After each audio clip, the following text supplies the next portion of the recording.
Eu quero conversar com você um assunto seríssimo hoje, um assunto que chama muito a minha atenção desde a época em que eu ainda estava na ativa como professora. Você conhece a frase "ninguém ensina o que não aprendeu"? Já ouviu falar nessa frase? Seria óbvio, né? Pensar dessa forma, porque você precisa, você pode ensinar aquilo que você sabe, não é verdade? Pois é, mas existe sim pessoas que ensinam aquilo que ainda não aprenderam. Eu estou falando do professor. O professor ensina o aluno a se respeitar e a respeitar os outros. Ensina ao aluno limites dele para com os outros e dos outros para com ele. Ensina ao aluno a força que o aluno tem, mas o professor não sabe disso. Em relação a ele, professor, ele não sabe. Ele não sabe colocar limites em relação a ele. Ele desconhece a sua própria força diante de um país inteiro. O professor se submete a situações humilhantes. Tudo em nome de um ideal ou então em nome do sustento de sua família. Essa semana eu tomei conhecimento do falecimento de uma professora em Curitiba. Ela teve um infarto fulminante. Ela era professora de língua portuguesa. E esse infarto que ela teve aconteceu durante uma reunião pedagógica dos dirigentes da escola, do sistema educacional de Curitiba, com a coordenação da escola, numa cobrança do desempenho da professora. Ela tinha só 56 anos de idade. O nome dessa professora era Silvaneide Monteiro Andrade. Ela dava aula na escola de língua portuguesa no Colégio Estadual Jaime Canete, no Xaxim. Aconteceu mais ou menos assim, segundo a notícia que rola aí pela internet.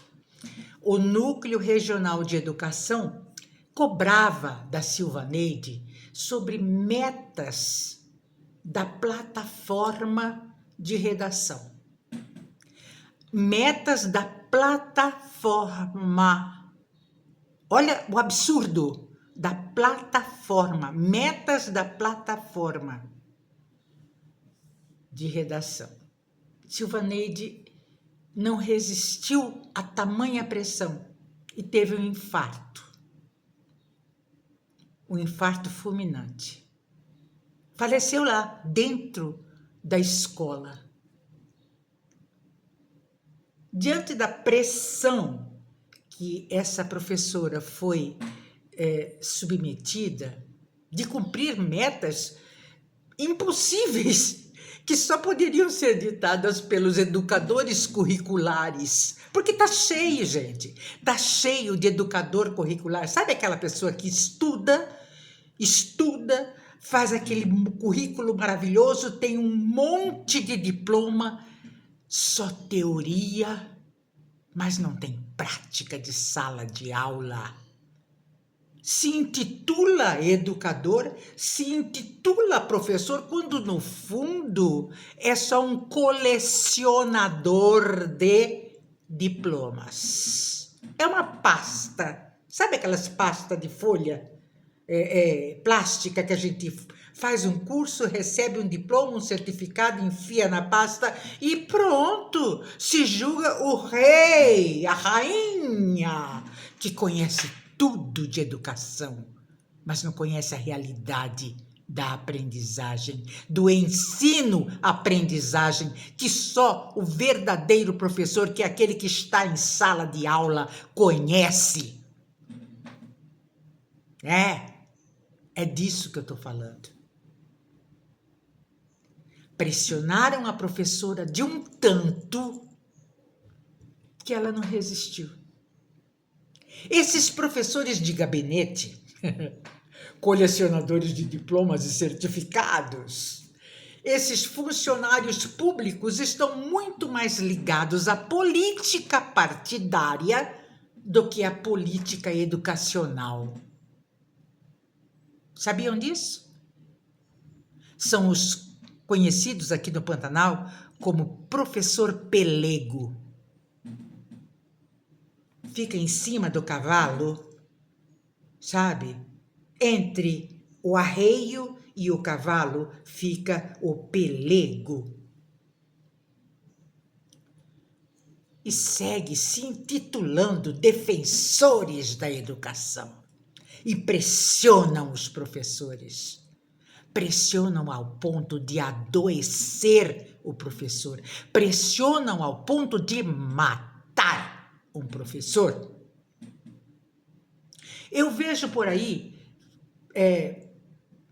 filmes, vídeos de aluno batendo em professor, de aluno matando o professor, de aluno esfaqueando o professor, dando pedrada em professor. Mas ninguém fala do sistema que também ataca o professor. E ainda acusam os professores de que são eles culpados da educação não estar como deveria estar. Mas se o professor não aprova, ele não está dando conta. Como se a aprovação do aluno fosse o reflexo de uma educação bem aplicada. Essas pessoas de gabinete, esses assassinos educacionais, eles não conhecem a realidade do ensino-aprendizagem. Eles não sabem que não depende só da aprovação do professor que a educação realmente seja efetivada. Eles esquecem que precisa a atuação do professor, mais a receptividade, a prontidão do aluno para que a coisa aconteça.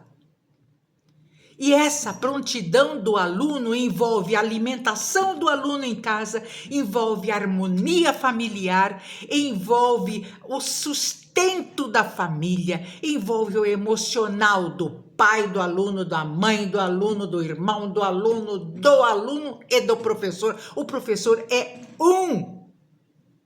4 vem do aluno, não vem do professor. E essas pessoas pressionam o professor como se entendessem de ensino-aprendizagem. É revoltante.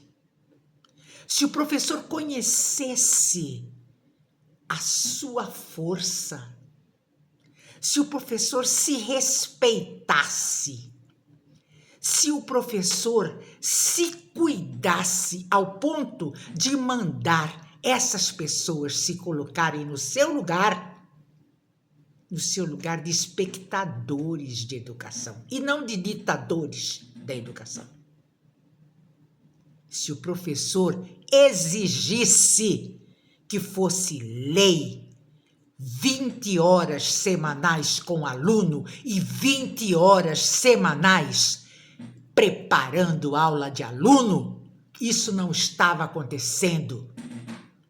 Porque o professor trabalha 40 horas com aluno, tinha que ser 20 horas com aluno e 20 horas no preparo do trabalho com aluno, para que no final de semana e durante a noite ou nas outras 20 horas que o professor tem, que são 3 períodos, manhã, tarde e noite, o professor tivesse tempo para sua família, para si e não adoecesse.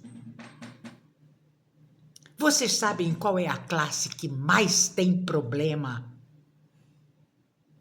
Sabem? Policial? Não. Enfermeiro? Não. Médico? Não. É o professor. Problemas emocionais é o professor. Então, professor, você que está me vendo e me ouvindo,